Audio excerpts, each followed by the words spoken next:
back then I looked, and that was like almost 20 years, 15 years ago, we looked into a lot of preventive care, and we realized that the whole healthcare system didn't support that at all. So it was like crazy for me to learn that actually, well, you could probably reduce cost a lot of the health system overall by doing a lot more preventive stuff. But the way health insurance, the way doctors and everybody is incentivized, there's like zero alignment on that. And I think that's what I feel is very interesting for me now in building a brand for longevity, right?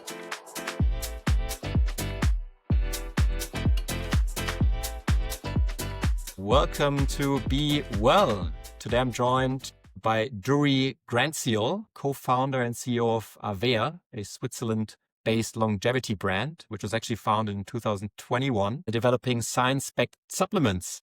Avea's mission is to enable everyday people to access clean, high-quality supplements with transparent ingredients based on the latest scientific insights in the rapidly growing field of longevity. Avea has been expanding quickly in Europe, also in Asia, with several products, which we will talk about in this podcast.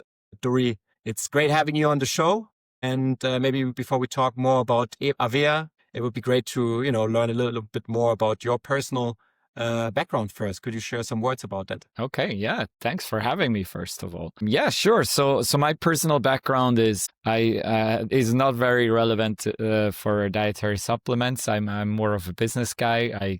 I came from law, investment banking, consulting, and then went into e-commerce. And I went into e-commerce around 12, 15 years ago. First, a big e-commerce platform in Southeast Asia, which got acquired by Alibaba, which was called Lazada. And during that time, during the acquisition with Alibaba, I got quite some exposure in China as well, how the e-commerce market there works. And I wanted to go into direct to consumer, and I wanted to figure out what is a product that people need that's not well covered yet. And I went into mom and baby in Southeast Asia because I saw the products here were all very basic. They had a lot of ingredients that are maybe not great for your baby. There was a lot of artificial fragrances. There was a lot of very strong antibacterial agents to increase shelf life. And there was some cool brands in the West already, but I wanted to make something for the region. And there was the first D2C brand I built was called Mama's Choice, quite descriptive. That was something that then got me into longevity because I didn't have kids, and I built the mom and baby brand for 4 years, and then I was 40 at that point. Didn't have kids yet and was doing a mom and baby brand. And I was like, well, if I still want kids, I need to figure out how to live longer. And that really got me into the longevity topic. I had some exposure to that before, but then it was like, hey, I could use my know-how on how to build a brand, how to change ingredients, how to make something very clean, and connected with some of the other co-founders of Avea. And that's how I got into it. That's great. That's great. We'll talk a lot more about, let's say, Avea and also your co-founders.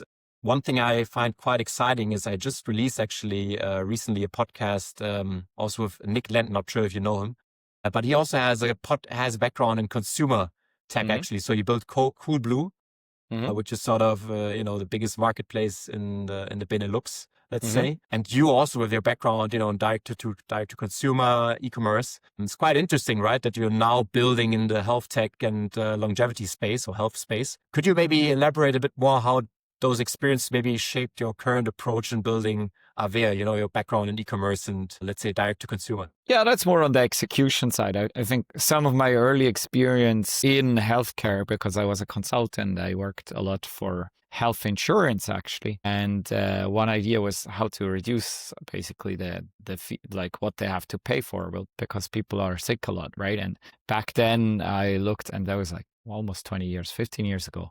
We looked into a lot of preventive care, and we realized that the whole healthcare system didn't support that at all. So it was like crazy for me to learn that actually, well, you could probably reduce cost a lot of the health system overall by doing a lot more preventive stuff.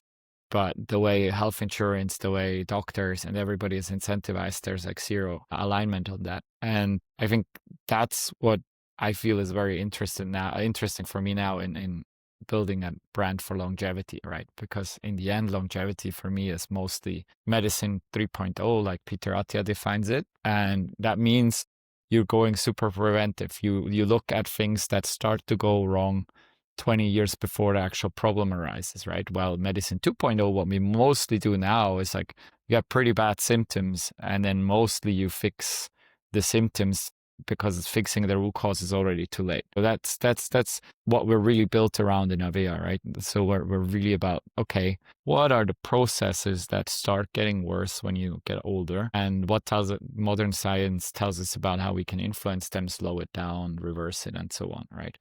And then I think from an execution standpoint, I mean, what I understood, it's very important to try to explain to your customer why your product is different and what it really does for the consumer. And we spend a ton of time when you go to our product website, our product explanations, really putting all that information there, right?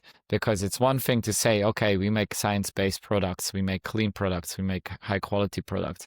But yeah, we need to convince people that we do that and why this is not the case for everyone, for every product you find in the market. And so we spend a lot of time trying to explain this well and credible and give you proof that we're actually different. And that's for sure the main thing I've learned, that you need to over communicate those things and you need to really do it well, right?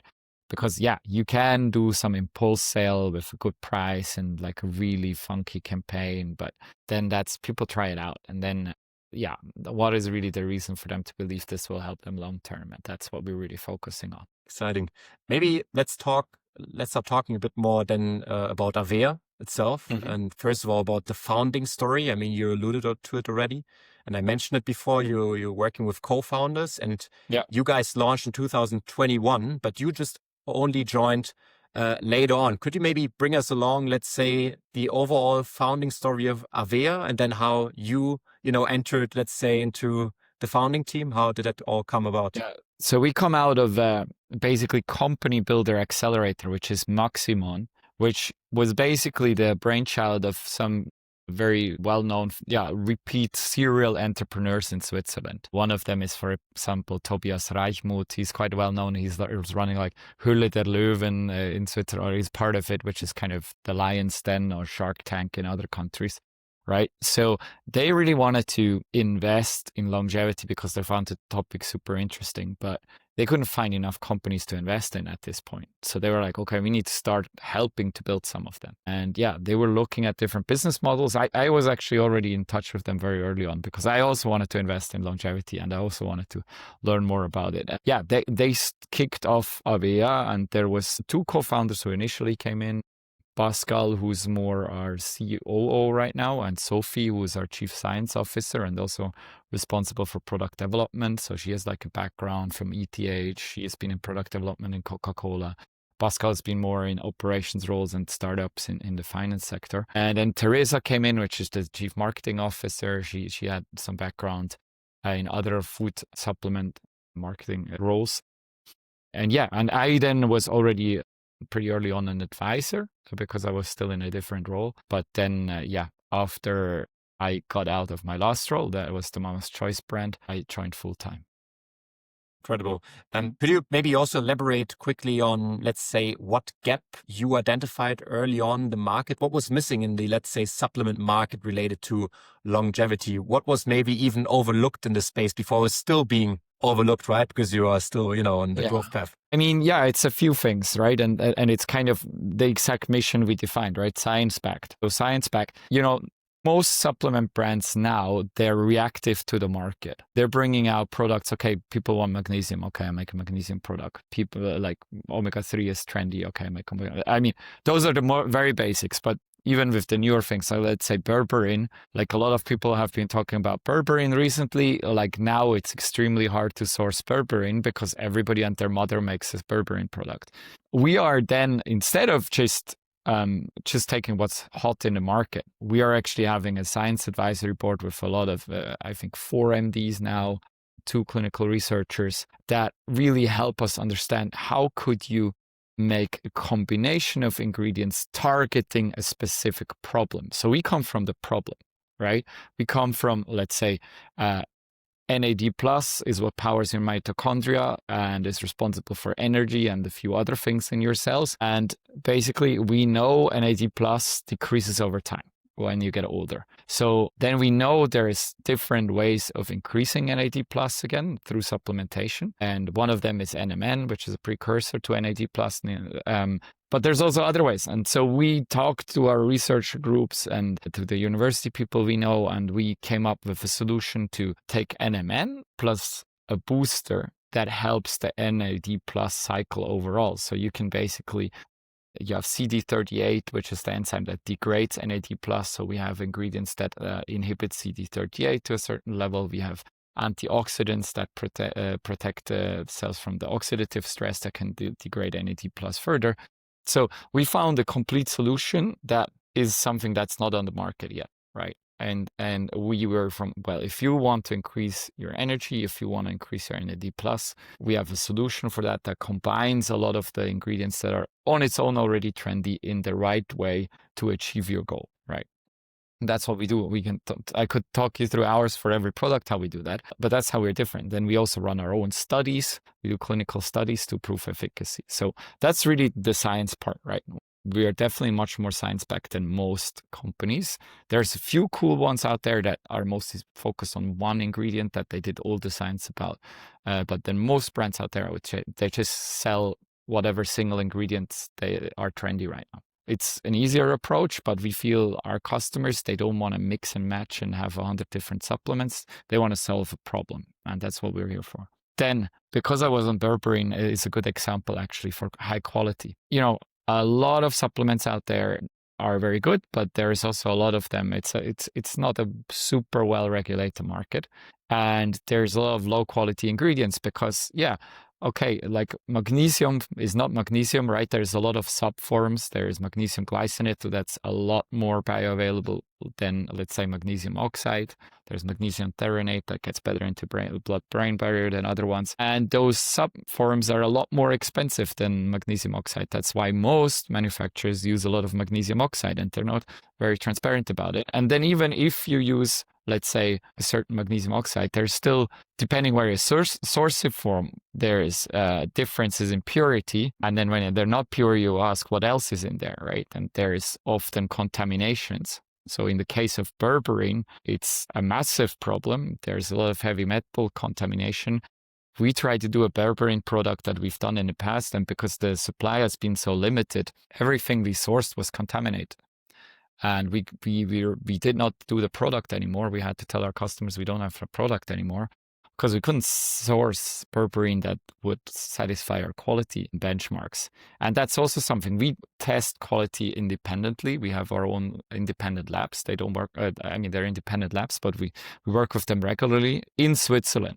Now, most brands out there, they trust the certificate of analysis of their supplier. So basically, the supplier shows you a lab result, hey, this has this purity and it's not contaminated and whatever. So most cheap products are sourced from China, and there is amazing ingredient producers in China, but there's also a lot of not so amazing ones. And the not so amazing ones, I also wouldn't trust their lab reports. So there's a lot of things that we do to ensure that we pick the best form of an ingredient from the best supplier, and then double test it, which then gives you a lot more safety on the actual purity, on no contamination, and bioavailability. That's the three goals we're trying to achieve with that, right? And that's quality. And then manufacturing, again, there is a lot of factories out there that are great, but a lot of them are not so great. Maybe their hygiene standards are not so great. Maybe their production processes are not so great. So we produce in Switzerland, and Swiss factories are audited quite a lot by the Swiss authorities. Generally, the standard in Switzerland is very high. The work ethic is very high. There's other countries where the companies are audited very, very little. So that's why we produce in Switzerland. We double test in Switzerland. That gives us this high quality, right? And then the last one was like transparent. So we're also telling you what we use, because again, when you really want to figure out where is the magnesium, that's a very simple example, or let's say berberine. Like berberine mostly comes from China, and there's very good berberine sources, and like ashwagandha is often from India and from China. Like there's a lot of these products come not very manufactured. So we manufacture in Switzerland, but there's no berberine in Switzerland, unfortunately. So we show you who we're buying it from, what exact form we are using, how it was made, whether it was made with precision and fermentation, whether it's a heating process or whatever process was used to actually create that raw material, right? And I think that's something not many people out there in the market do. And for me and my co-founders, it was also frustration, because when you dig into, you want to get the best supplement for yourself, all the three things I said are very hard to find. So like, why should I use this dosage? With what should I combine it? So the scientific backing, there's very few brands that tell you exactly why, what are the studies that they base their product on. Secondly, yeah, how can you rely on the ingredients, that it's the right ingredients? And third, yeah, it's very hard to figure out what they're even exactly using and where they're sourcing it from. Yeah, I think you're addressing, real, let's say, problems that customers probably encounter when it comes to supplements, right? There's still probably a lot of skepticism. People are overwhelmed. There's so many supplements out there, and how do you make sense out of it? If we only think about, let's say, the internet itself, all the information you have access to, and people are just overwhelmed, and how and where do you start? And I assume you are really trying to also, make it to your mission to also educate your customers about all of that, right? That's something that seems to be absolutely. Yeah. I think our approach is really also to come from the problem, because people are not really like, you're not really like, I need magnesium. You are, in the end, you want to feel better, or you want to change something. And then that's a good approach to start to figure out which supplement you should use, right? And that's where we come in and give you an already pre-selected combination with the right dosages and the right combination that works synergistically, where there's some scientific background on it, right? That takes out a lot of the work for you. And you can say, okay, I want to address energy. Let's do the booster and enema, like our vitality bundle, and you can see whether that works for you. And you already have six different ingredients in there that, if you try them all individually, you might have to titrate a lot how to combine them. With us, you have basically a solution that works, that's proven to work, and you can test that, right? On your website, I think we now have a sense what you guys do. You're into supplements, and also we have a sense what also differentiates you guys. Mm-hmm. And on your website, you described your product range is at about, I think, 11 supplements, right? Supporting cellular health, skin, sleep, joints, metabolism, gut health, and so on. It would probably go, as you mentioned, beyond the scope of this podcast to, go too much into, let's say, scientific details. However, maybe could you, maybe share, let's say, or do a little bit of a quick deep dive into, let's say, one product which you feel like is worth sharing, and very, maybe illustrative about, what you guys do, just to maybe share a bit. Yeah, sure. So I talked a bit about the Vitality Bundle, which is NAD+, right? Energy, cellular health, cellular energy and health. I think another one that's also good to explain, because I spoke about this one already a bit, is our Collagen Activator. So now collagen is a super important molecule, right? We all know it from the skin, right? It's responsible for the elasticity, moisture retention of our skin. It depletes over time. We get much less collagen in our cells when we get older. So we get less elastic skin, we get less moisture retention. So it gets a bit more dry, and it gets less elastic, and it leads to wrinkles, right? But it's also very important in your joints. There's 26 different sort of collagen. It's very important in your gut lining. That's also one thing people experience, right? The stomach gets more sensitive over time. So collagen is one of the most important things in your cells overall. And we know it depletes over time. So yes, now what can you do? You can try to upregulate your body's collagen, right? So you can just put in collagen, and doctors have been saying for a long time that doesn't work, because it's not bioidentical, right? If you take fish collagen, it's not like you can use that fish collagen straight in your cells. But now they're still saying, maybe it still works when it's hydrolyzed collagen. And it works because, it doesn't go straight into your cell, but your body takes the building blocks of collagen, which are amino acids, and then uses those to make more collagen. And if you give your body more building blocks, it has a chance to do better than it would normally do. And we just took that concept to another level. So we were like, why you then have to give a collagen molecule if it's really about the building blocks, e.g. the amino acids? And we work with a research group at ETH Zurich, and they basically figured out the perfect ratio of the three main amino acids for collagen synthesis and what cofactors you need. So we basically have glycine, proline, hydroxyproline. Those are the main amino acids in a patented ratio that came out of this research group in the ETH Zurich. So we call it Collagen. And then we use vitamin C from acerola cherry. That's natural. Acerola cherry has the highest vitamin C content of any fruit in the world. So it's a natural vitamin C source. We add alpha-ketoglutarate, which is also an important molecule in longevity, but also helps stabilizing the collagen. And we use astaxanthin, which is an algae extract, which helps the skin further against oxidative stress, especially also from sun exposure. So now we have a mix that helps your body building collagen itself. So it helps your body to build more collagen instead of just giving a collagen. And in the optimal form, so the body has to expend less energy.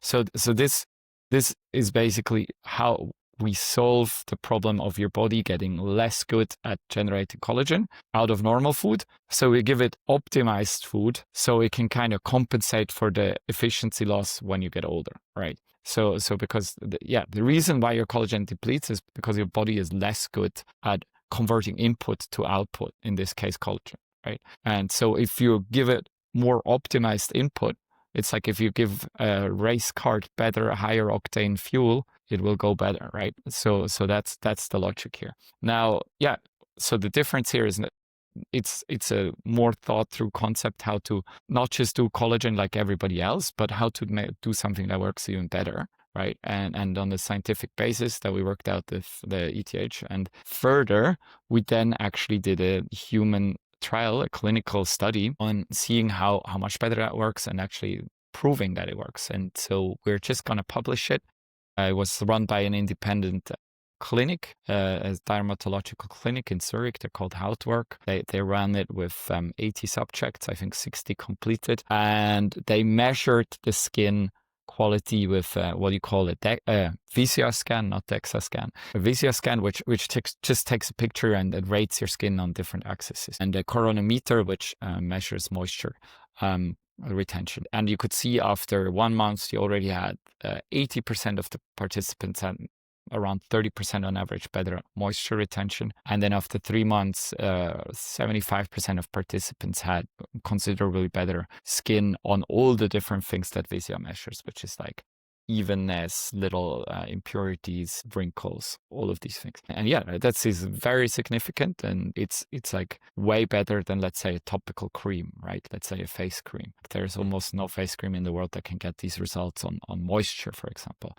because in a face cream, you add moisture from outside. If you improve your collagen, you're improving the ability of your skin to retain moisture. So again, we worked very scientifically to figure something out that works, but then did UN studies to prove it. And this is one of our core products. Great. Thank you for also sharing, let's say, that illustration, that example. I think that helps to sort of get a sense what you guys do differently. On your website, you also offer a recommendation quiz for customers. And one thing you hear a lot in the, let's say, broad health, wellness, longevity space is actually this desire or the trend towards personalization. What's your view maybe on, personalizing maybe supplements? Is that something you guys are thinking about, or maybe also even more broadly, let's say, in the health and wellness industry? Is it also maybe even very challenging to implement it, or? I mean, first of all, we're all longevity and health enthusiasts, right? And we're all looking at what's coming up in the industry. So we're super excited about it, right? It's all our dream, right? But then my a bit hot take on it is a lot of it right now in the market is not real, and there's not enough scientific basis for it. I mean, there is for, let's say, magnesium or omega-3. You can measure what your omega-3 levels are, and I think that's pretty good. And you can measure what your magnesium levels are, and that's great. And people should do it. I do it myself too. But then for a lot of things, you go further. There's no standardized test out there, and there's no standardized value. So even if your test shows this and this value, is it good or bad? Is it good or bad for your age group, good or bad for your gender, good or bad for your race and genetic mix-up, right? So we don't know that much yet. So we're being careful about how much personalization can offer because there's not enough scientific basis yet. I think there's a lot of great work being done there, and we follow it very closely. But now as for now, we don't see much where in the areas we are where we can offer a high personalization, because simply there is no scientific basis to. And I think a lot of people now talking about personalization use it to make themselves gatekeepers and pretend they can provide much better service for a lot more money while they're making money on the diagnostics. But that's been my hot take there. So I think whatever you can test in a standardized test, yeah, great. And so one example we help people we have a branded NAD plus test, which we offer through our website. And that is great, right? Because you want to increase your NAD. Yeah, it's great if you measure your base levels and then see what happens if you supplement, right? And then you can titrate for yourself. Now, there's also a legal aspect that we cannot provide medical advice, right? So we cannot really help you interpreting those results, but you can do the test yourself and then basically titrate based on that. Let's talk quickly also about the overall industry. I mean, one question I always like to ask is, so there's tons of terms flying around the industry, right? I mean, you talk a lot about longevity. I mean, there's health, there's wellness, there's preventative health, and just tons of noise. What term do you use to best convey to customers what you actually do? Is it longevity, or is it maybe even something else that, you'd like to use? Yeah, I love the question. I mean, we use longevity because we just think it's used the most in the industry and even in the media by now. So we think sooner or later people will have a concept around longevity, which is good. But do I think it's the best term? Not really. I said I like medicine 3.0. I like preventive care, but preventive care is used differently already, right? But focus on prevention is definitely something that we are very core about that. But when we try to sell our products, we really talk about the problem we want to address. So we're not really, longevity is just what keeps all of our products together, but we're not going out there and be like, hey, I sell you longevity. We're about, hey, I sell you energy. I sell you better skin, or I sell you better digestion, and or even more so, like, why is your digestion getting worse when you age? This is the reason. I help you reversing that.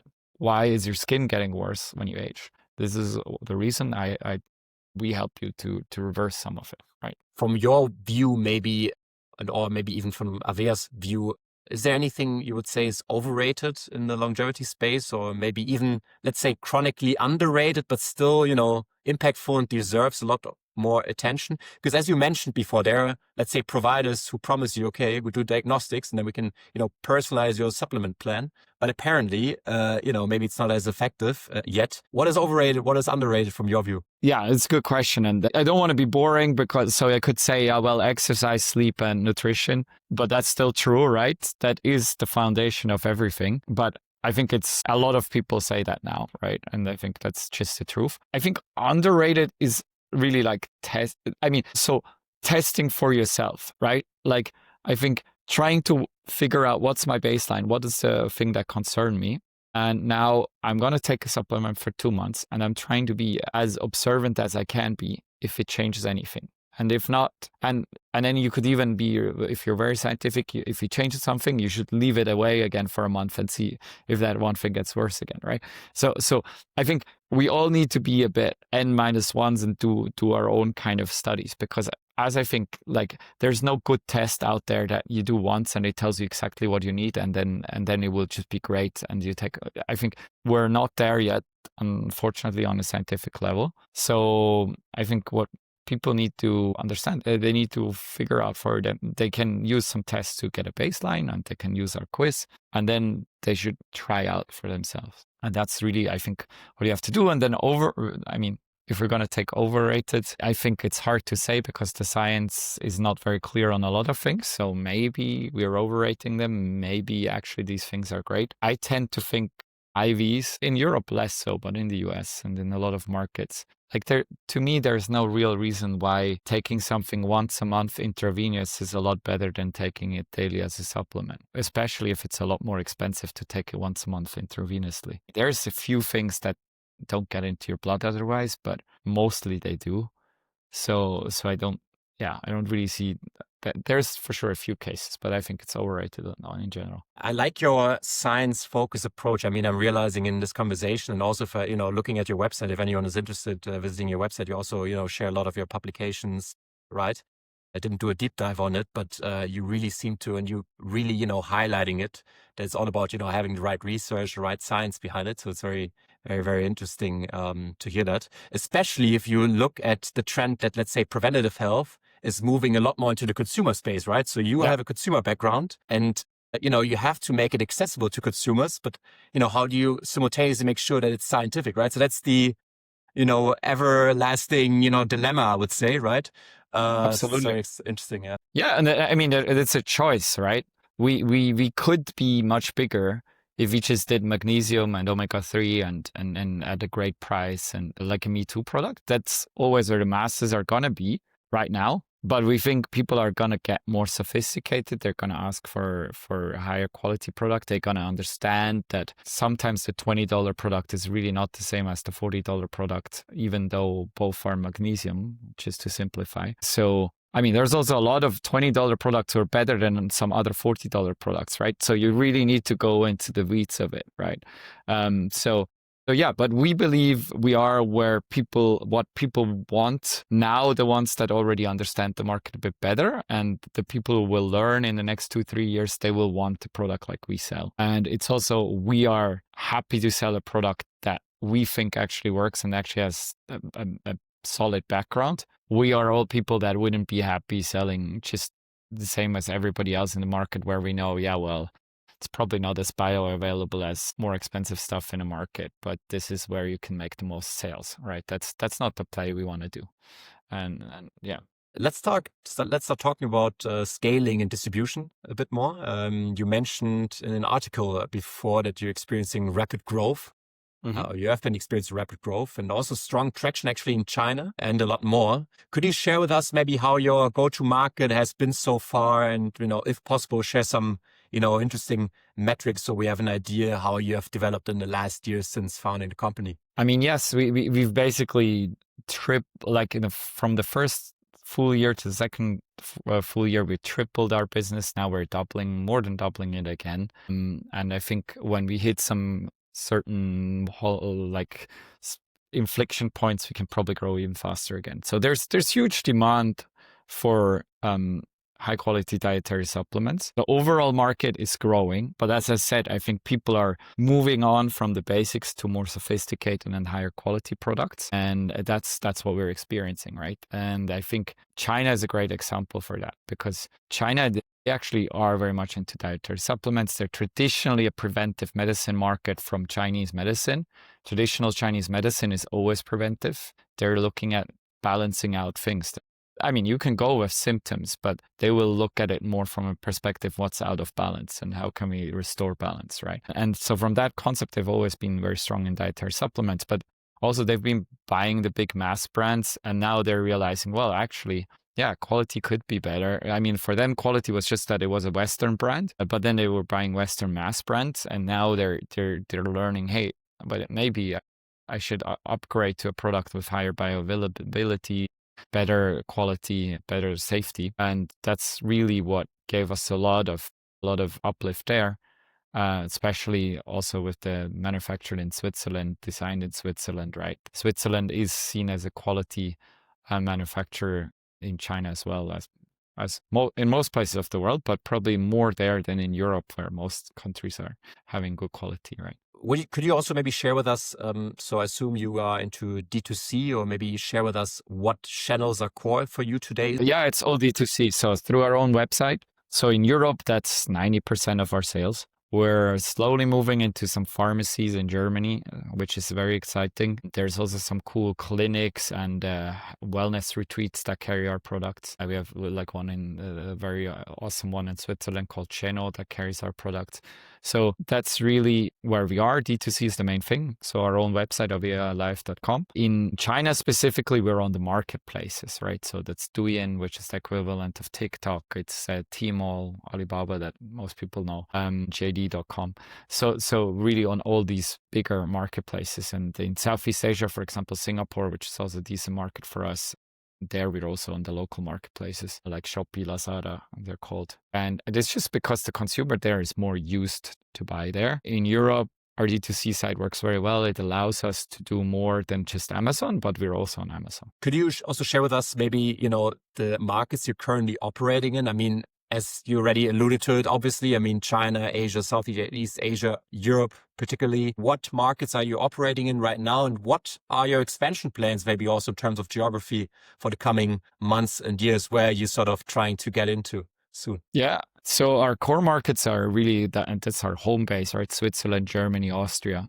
So the German-speaking part of Europe. And then we moved a bit further out from there. Italy is a very strong growth market for us now. We've translated everything to Italian, and France obviously as well, but Italy we're a bit more ahead. So Italy, France are further markets, but we ship to all over Europe. So we have some very strong traction in some Eastern European countries. I think there's a lot of biohackers there, like Slovenia, Lithuania, some interesting market.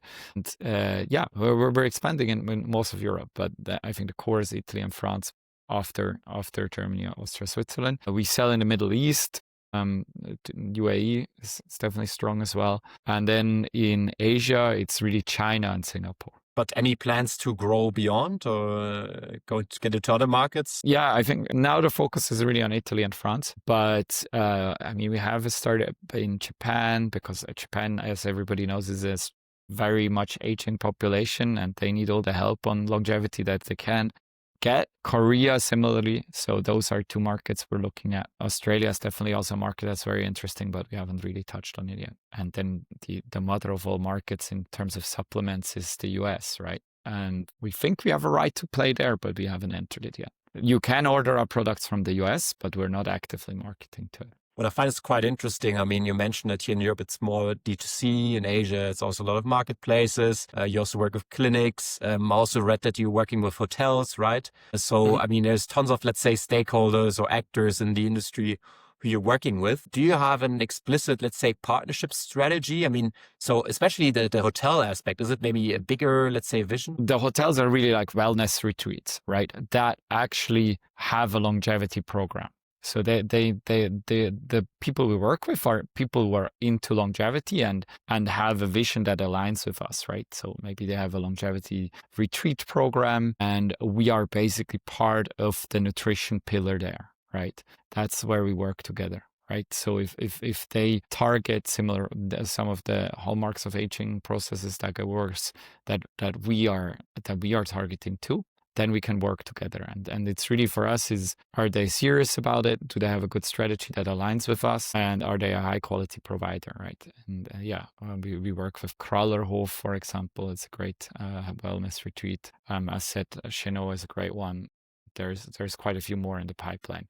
And that's really the strategy, working with people who see it the same way and are moving the needle forward in getting people more healthy and live longer. Great.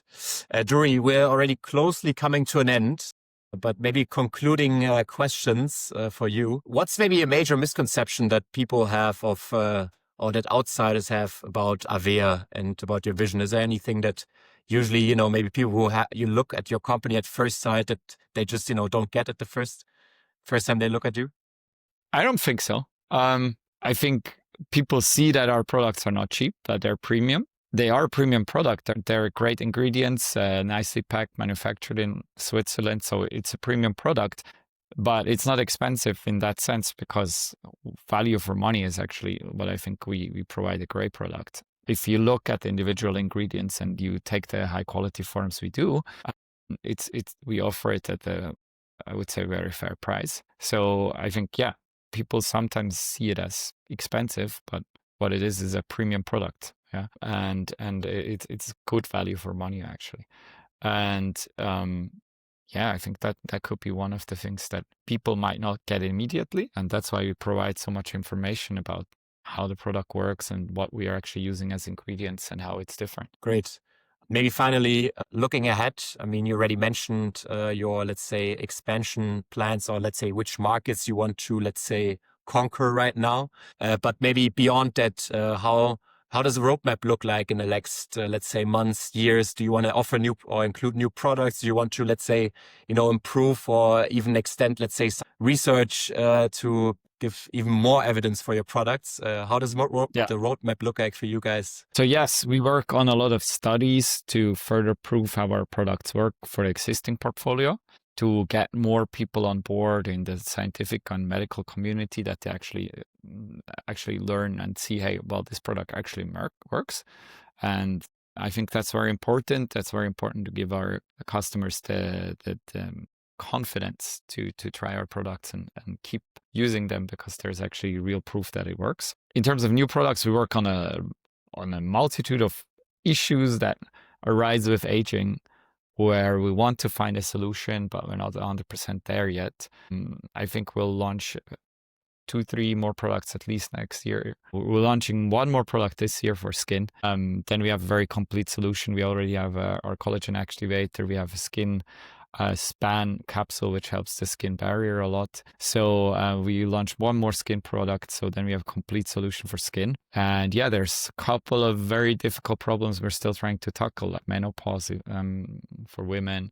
We're trying to do a brain health product. Hopefully we can launch them relatively soon, but we're still in the research phase. Exciting. Great. Hey, Duri, it was amazing having you here. Maybe the concluding question I always like to ask is anything else you would like to share, which you feel like is worth sharing to an audience interested in, let's say, the business of health, longevity, and wellness? Yeah, I think what's really important is really look behind what's in a company, right? So if you decided that I'll use always a simple example. If you decide to take magnesium, try to figure out which form of magnesium you want and how to ensure that you actually get what's on the label, and that there's a pure form of it, and there's no contamination, and that it's manufactured in a clean factory. Because yeah, I think a lot of people just assume that's basically a given because it's regulated and it's sold in the market, but then most people buy online, and I think people don't understand how low the regulation actually is. It's there. There's rules, but there's very little capacity of authorities to enforce them. And there is quite